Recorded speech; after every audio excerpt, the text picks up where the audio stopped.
अपने बच्चों का पालन ऐसे करो कि आपके बच्चे अपने बच्चों को आपकी कहानी बड़े गर्व से सुनाएं। नमस्कार, मैं Vivek Bindra, founder and CEO बड़ा बिजनेस.com। आज बात करेंगे बच्चों को काबिल बनाने का सबसे बड़ा रहस्य। और वो क्या है सबसे बड़ा रहस्य? पेरेंटिंग की बात करेंगे। आज ऐसे टिप्स दूंगा, हिल जाएंगे। अभिमन्यु को चक्रव्यूह भेदने की सारी कला मां के गर्भ में ही सीखने का अवसर मिल गया था। प्रहलाद 5 साल से कम उम्र के अंदर सारे शास्त्र सीख गए थे।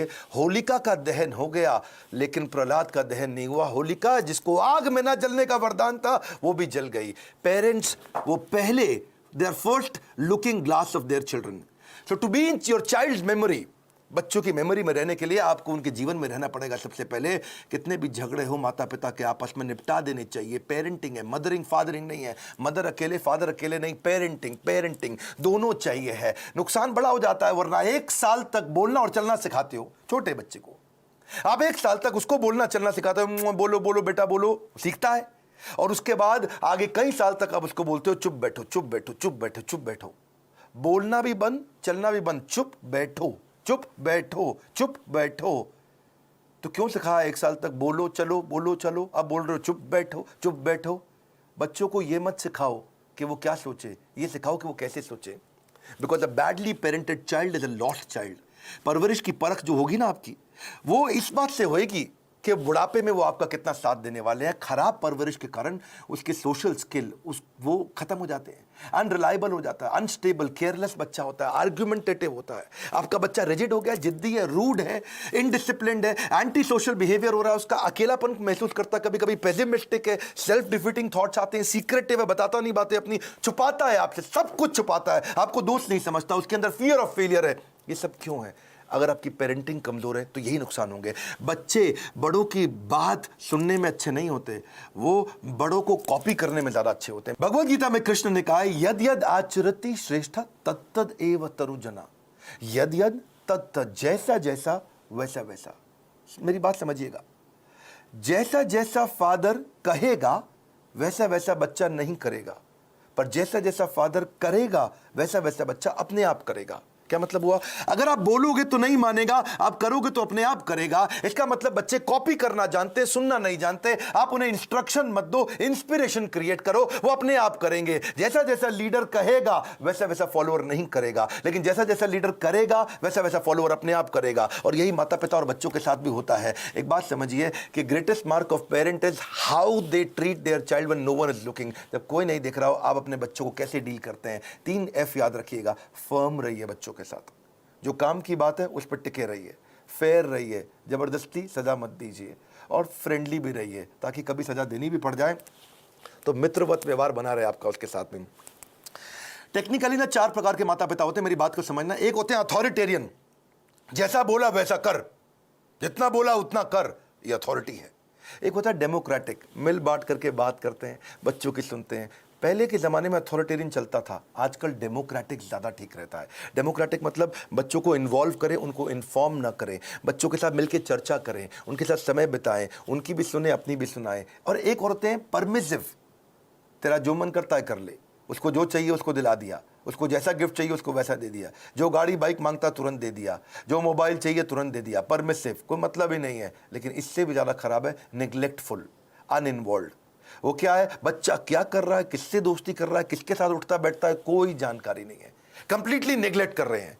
आप कौन है? अथॉरिटेरियन है, जितना बोला उतना कर। डेमोक्रेटिक है, मिल बांट के रिश्ता बनाते हैं। परमिसिव है, जो करना है कर। नेग्लेक्टफुल, पता ही नहीं है कि क्या कर रहा है वो। तो 4 में से सबसे अच्छा है डेमोक्रेटिक पेरेंट होना।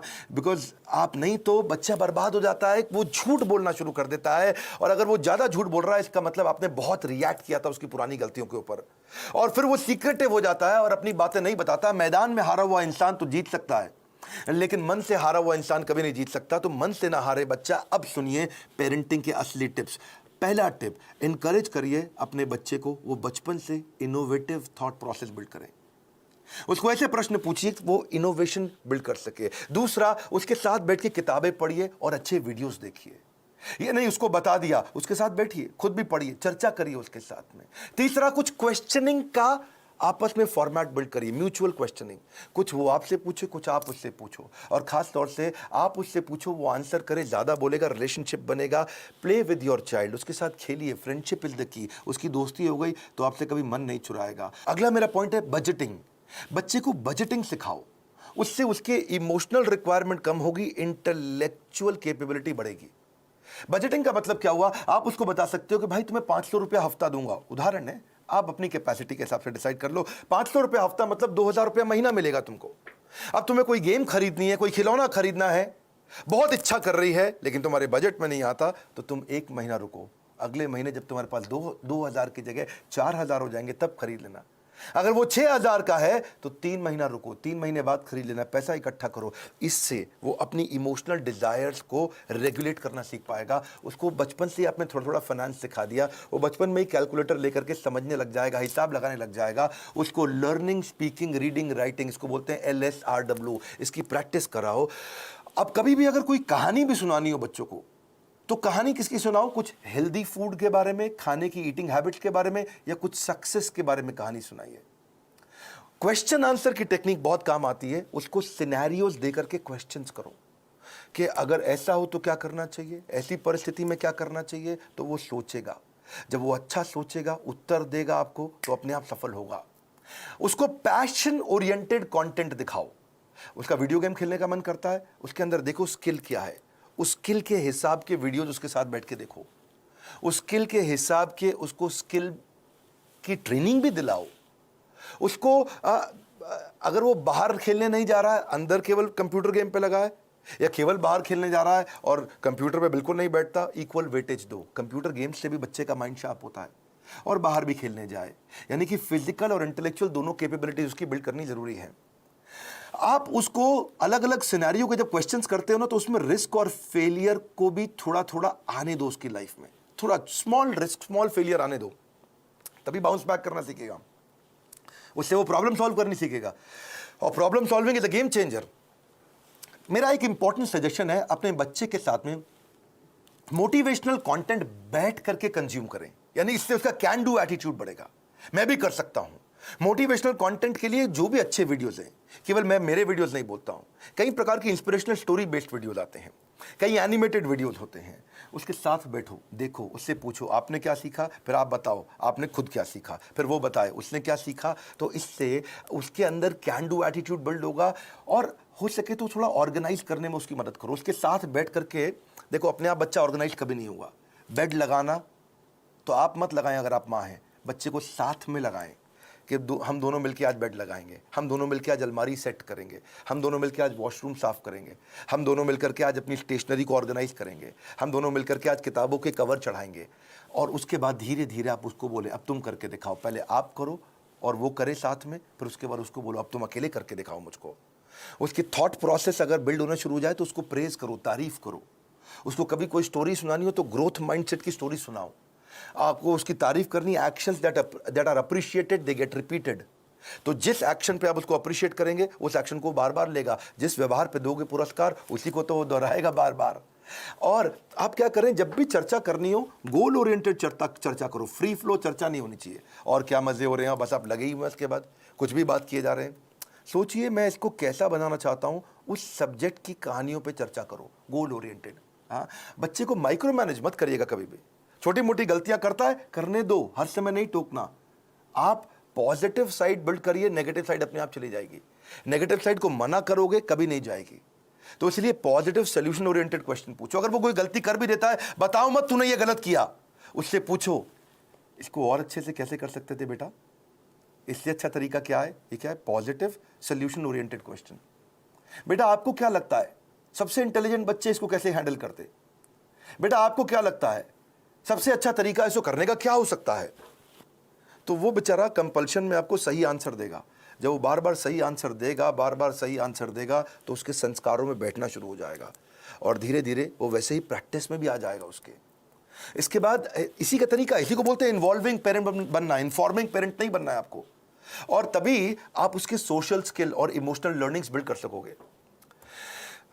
जो मैंने बजटिंग बताया था, मुझको याद आया, इससे उसकी इमोशनल ग्रेटिफिकेशन को आप डिले भी कर सकते हो। इमोशनल ग्रेटिफिकेशन डिले होगी तो बच्चा कहां से कहां पहुंच जाएगा। आप रूटीन बनाने का प्रैक्टिस करिए, पहले खुद का रूटीन बनाइए, तभी बच्चे का बनेगा। ये नहीं कि आप आजकल वर्क फ्रॉम होम में बिस्तरे पे पड़े हुए हैं तो बच्चा भी ऐसे ही लेटा रहेगा, बैठेगा, अपनी क्लास नहीं अटेंड करेगा वो। तो और क्योंकि आप स्ट्रगल करते हो रूटीन फॉलो करने में और वो भी ये स्ट्रगल करने लग गया, तो पूरा परिवार आगे बढ़ेगा, इंप्रूव करेगा। उसको अगर और स्टोरी सुनानी हो, जैसे मैं स्टोरी की बात बार बार कर रहा हूं, तो डिसिप्लिन की स्टोरी सुनाओ। और अगर वो डिसिप्लिन नहीं है तो चिल्लाओ मत, डिसिप्लिन की कहानी सुनाओ, तभी धीरे धीरे इंप्रूव करेगा बच्चा। अगर आपने उसको बोला ना, बेटा सॉरी बोलो, आंटी को सॉरी बोलो, बेटा तुम गलत कर रहे हो सॉरी बोलो, सॉरी बोलो, समझ नहीं आ रहा मैं कह रही हूं सॉरी बोलो, बड़ा बेकार बदतमीज बच्चा, सॉरी बोलो, तो वो क्या करेगा, उसको लगेगा सॉरी बोल दूंगा बच जाऊंगा, अच्छा सॉरी, उसको लगा ले मम्मी चुप हो गई, ठीक है आगे से मत करना।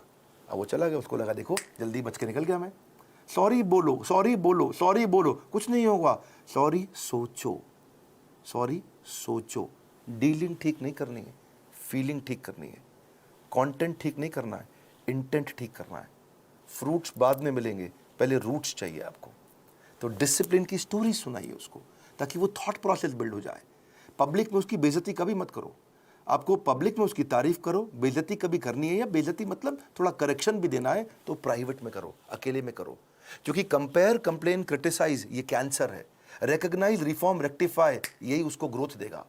बात समझिए कि आप उसका नेचर बदल ही नहीं सकते, आपको नेचर बिल्ड करना है, नेचर बदलना नहीं है, नेचर डेवलप करना है आपको।